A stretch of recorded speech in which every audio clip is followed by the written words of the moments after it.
Hi everybody, this is Dr. Jenine. I'm glad to have you and welcome. I'd like to talk about a subject that's a little bit deep for me, but I'm going to tell a little bit of my own story so that maybe you can get the gist of what I'm trying to say to you. I hope it speaks to you individually and personally. You know, we've been talking about universal law, the law of attraction, and we're going to talk about manifesting. But before that, I want this video to be entitled, Do You Show Up for Yourself? Do you? Really, do you? Because there is a self that we portray out to the rest of the world. We do it on social media. We do it out in the world when we go run errands. We do it in the workplace. We do it in our business. And to a degree, there has to be a professional self that we portray to the rest of the world. But deep inside, there is a unique individual and personal self that's always waiting and crying to get out if you haven't let him or her out. And I want to just give you an example through my own life. And there were defining moments. And I have to say that when I lined them all up, I wished somebody had spoken to me and told me what I'm about to tell you, if I could say it. I started out my journey in my life in the financial field. And I actually felt like I was really successful. I believe I was very successful at just about anything that I did in the financial field. I loved being a loan officer. I loved banking. I loved working with investments. I loved all of those things. And I think that it wasn't the thing that I did per se that was really outstanding, that I really loved. It gave me a sense of gratification and a sense of identity. I was successful at what I did. I'm not saying I didn't struggle at that time. I started very young. I started in credit investigation, working for a company that was owned by Equifax very young when I was 18 years old. It was my very first official 18-year-old job, adult job. So, you know, I advanced very quickly. I caught on very quickly. I felt like I'd found my element, but things came in to my life to separate me from that element. They caused me to make different decisions, and they caused me to go into different directions. And to a large degree, I'm thankful for that. I think I really am. When I look back, I'm thankful for a lot of the twists and turns. But where I really got hung up were relationships. It's all about relationship. And I think that, you know, when I grew up, I want to explain this the best way and the most authentic way that I possibly can. What I learned from what was modeled to me is what I wanted was to grow up and to be married and to have children and be a homemaker and bake cookies and be there for my kids and the typical soccer mom and all of those things. But when I started to strive for those things, although I really believe I was a good mom, I was a single mom for a very, very long time. And it was a struggle. I won't lie, it was a struggle. I had 5 children and it was not easy, but I would not trade it for anything. My children are my heartbeat, and they taught me so much about myself, about life, about what I need to do to grow, where I need to grow.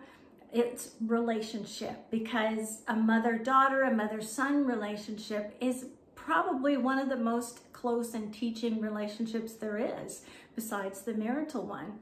And I say that because, you know, a mother gives birth to her children, and I'm not saying that fathers don't go through the same thing. I can only speak from my own experience, though.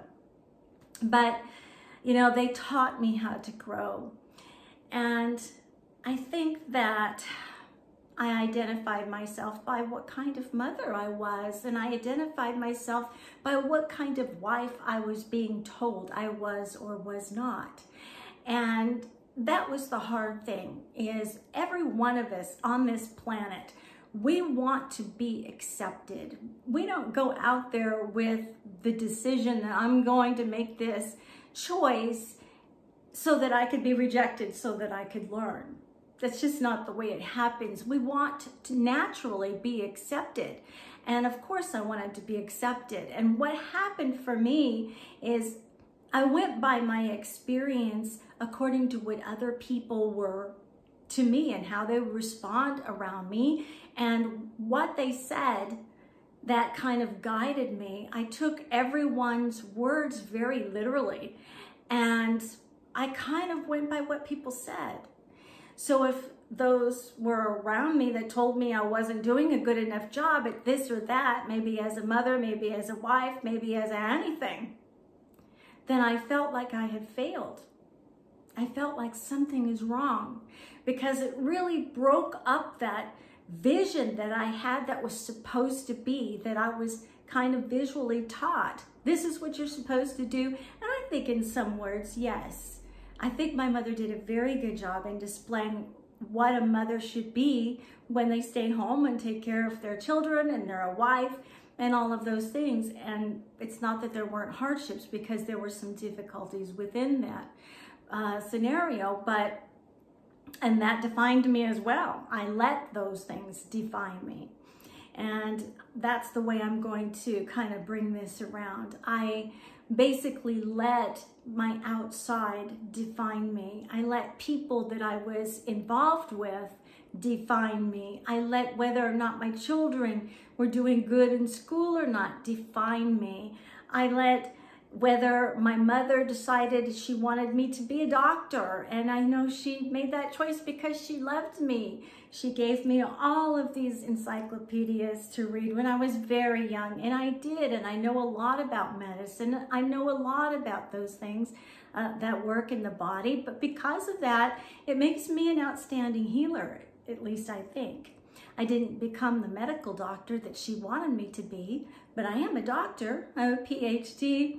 My mom was a little bit let down that I didn't become a doctor or a nurse or go into the medical profession. And you know what? I tried to go into those professions, and they're helping professions, but I really wasn't happy. I was okay with them. I did all right.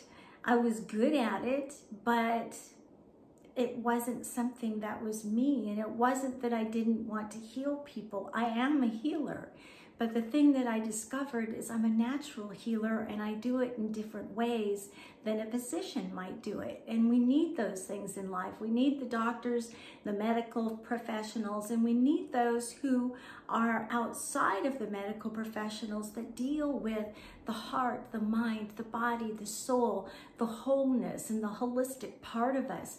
And those are the things that really drew me in. And those are the things that caused me at one point in my life to become the owner and operator and the founder of the Lilac Center for Healing and Enlightenment in California. And I started and I worked for 2 years in my home.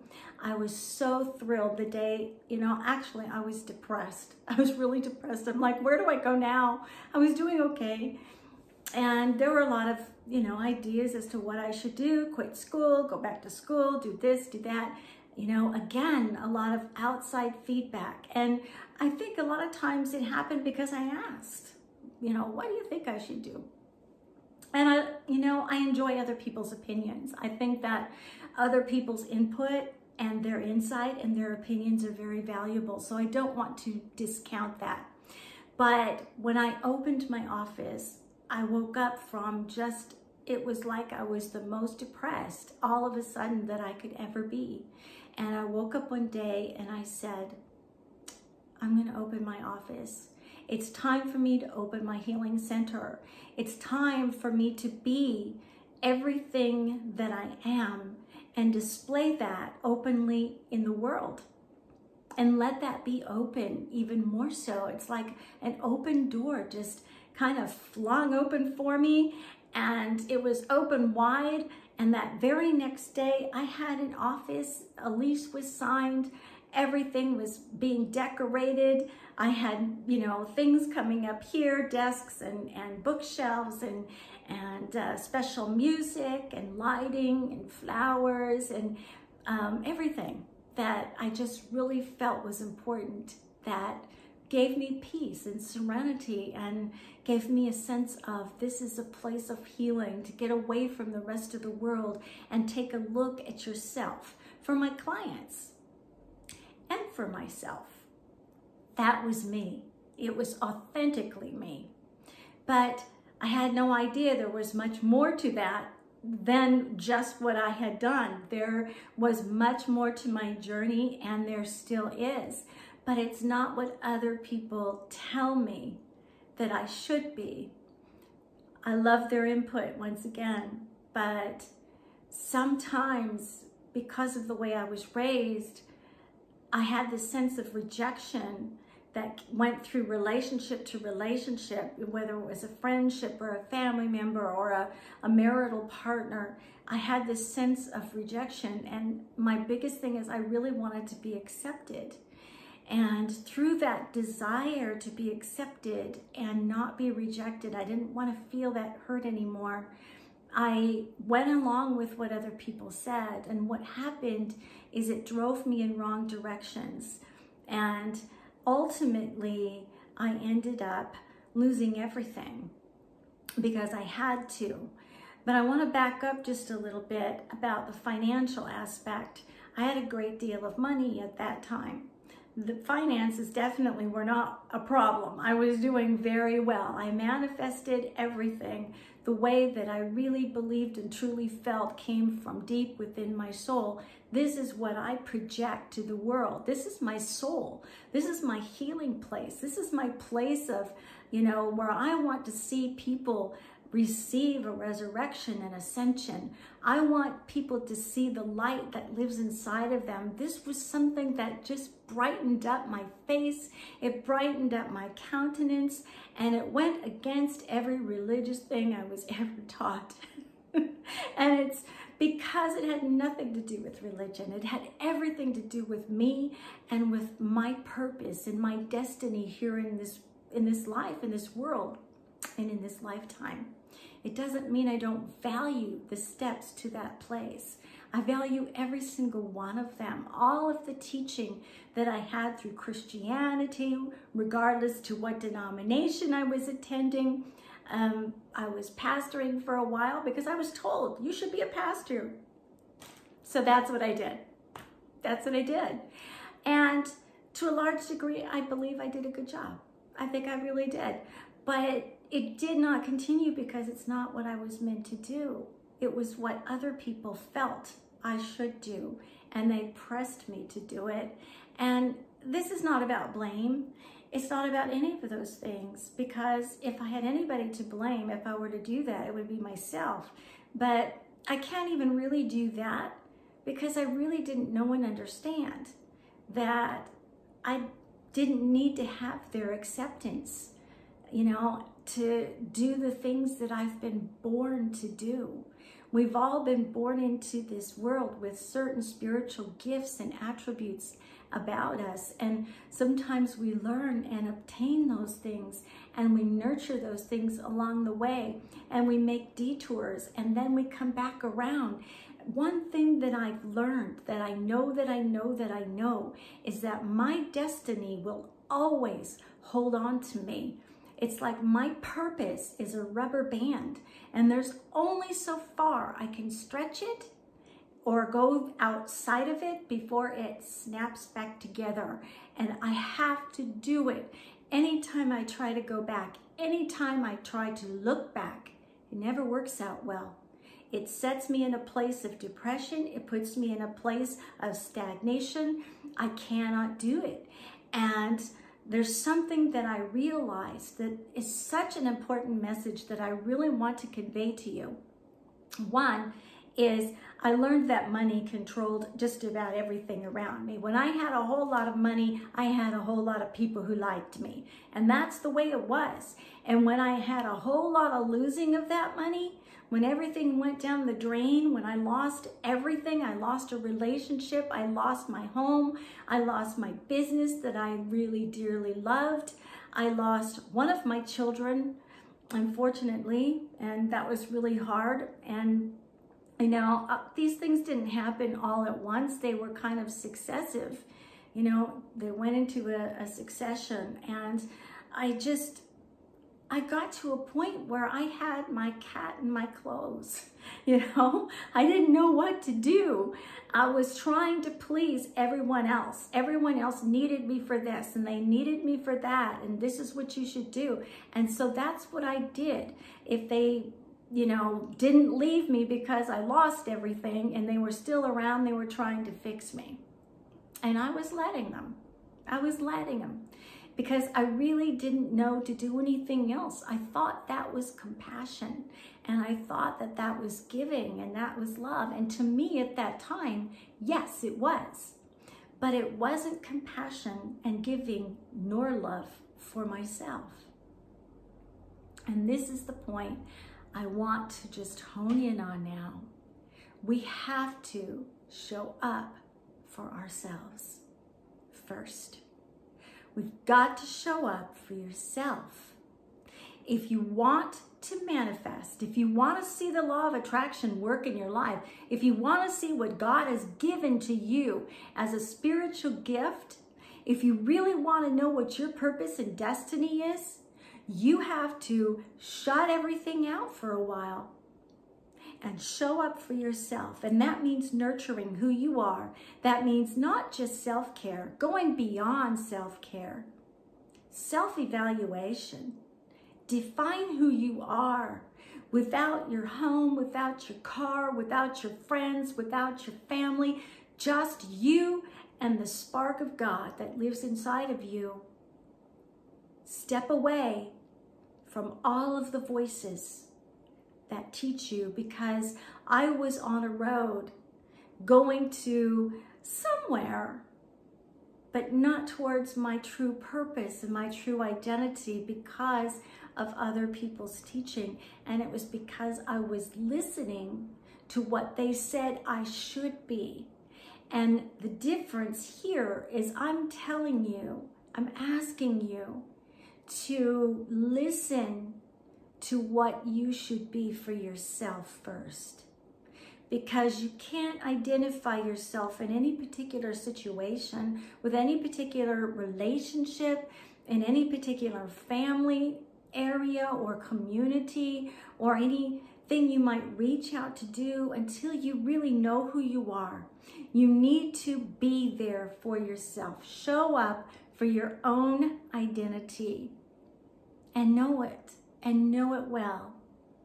Know what your morality is, what your ethics are, what you really desire. Right now, if you can, as soon as this is over, if you're really compelled to watch it, when you're done, write down 3 things that you really, really want in your life. Just for you. Not because it's going to fit with someone else's life. It might even be the closest person to you.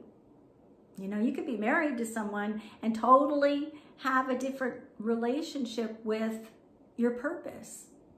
They might not have a relationship with what your purpose is. They have their own purpose.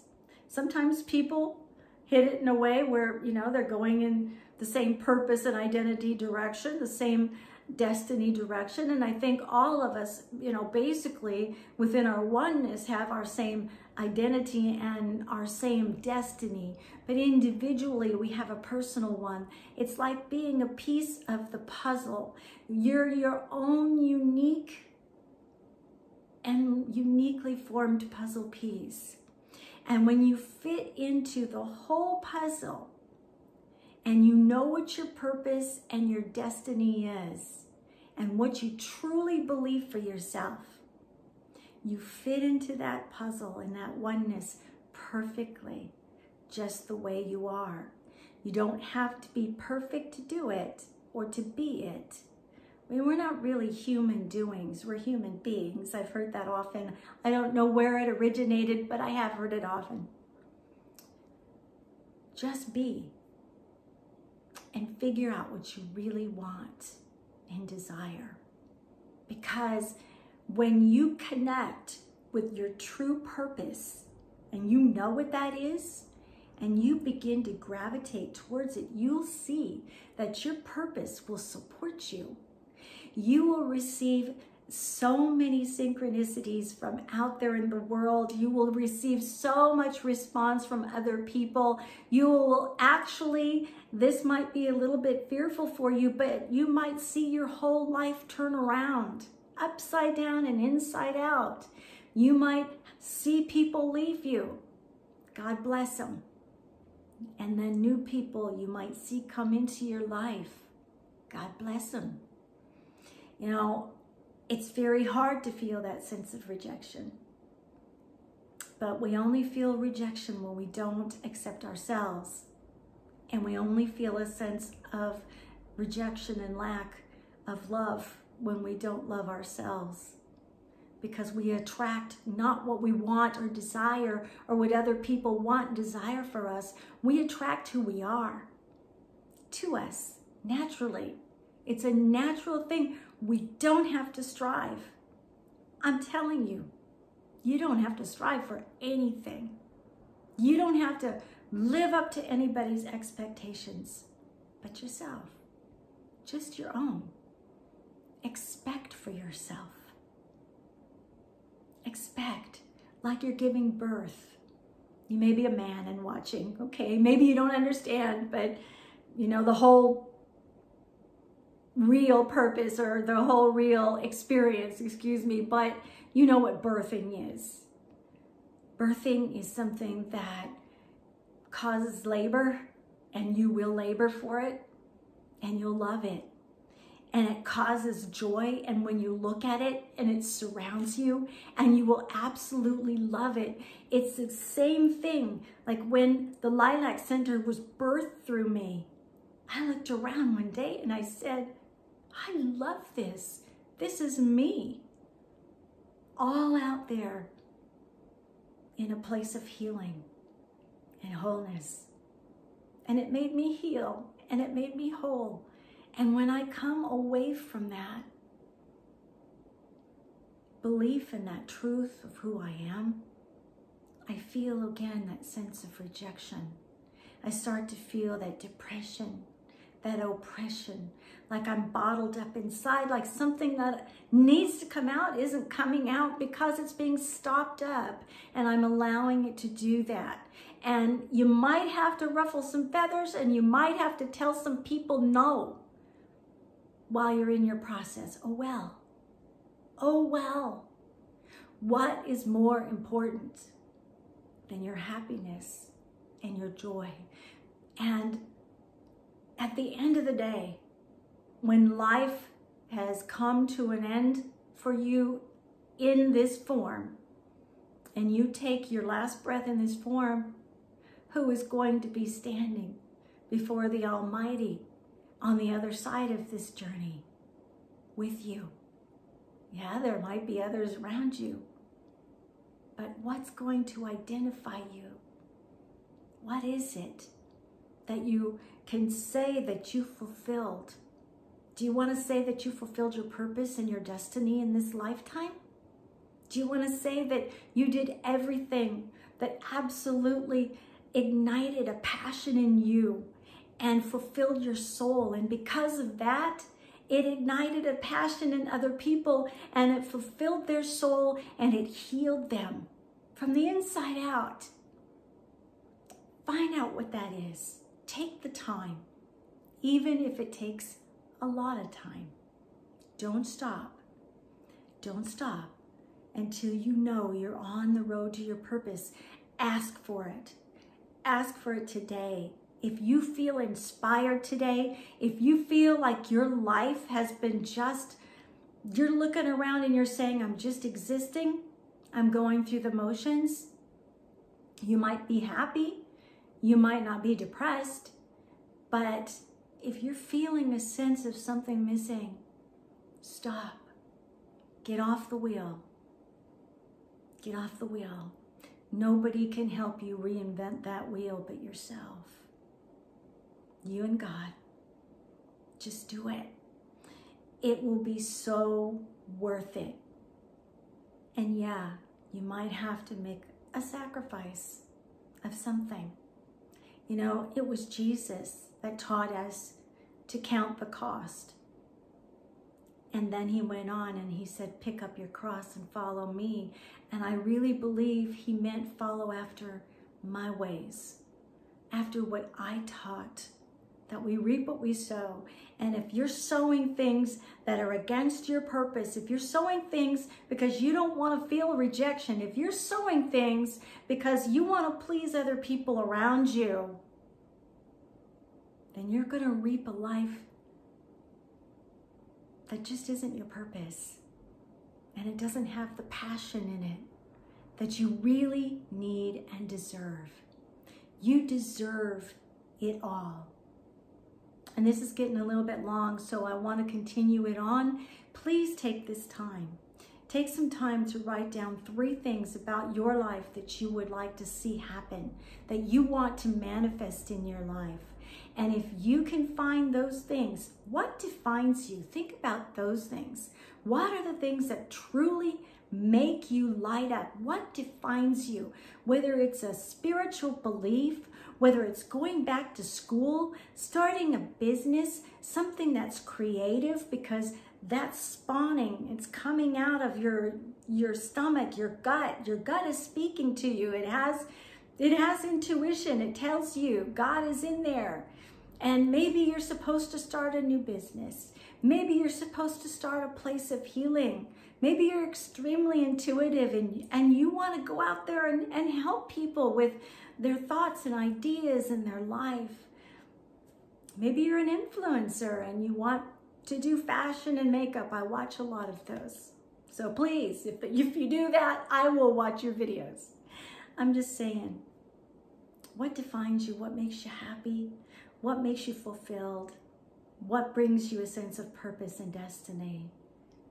Think about all of those things. They might sound lofty to you now, but when you answer them, oh my goodness, once that door is open, you watch the floodgates just flow through into your life like you would not believe.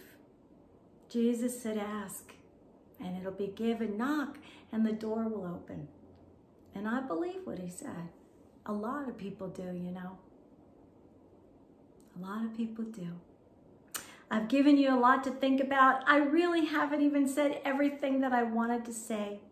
But show up for yourself today and just begin with that step. And I hope that you catch me at my next video, because I really want to continue this conversation. And if you need anything, you can always ask me. You can call me at 832-484-8306. I'd love to help you out with whatever it is that you're going through. You can go on my website at JanineMarie.com, or you can go on my blog and read Life Lessons by JanineMarie.com. There's almost 6 years of information, and you can see some of my transformation within my writing, because it changes, because we're always evolving. Until then, God bless you. Just know that I'm loving you from here. Be your authentic self. Show up for yourself. Do everything you possibly can, and you watch. You'll transform. I guarantee you can't fail. Bye-bye.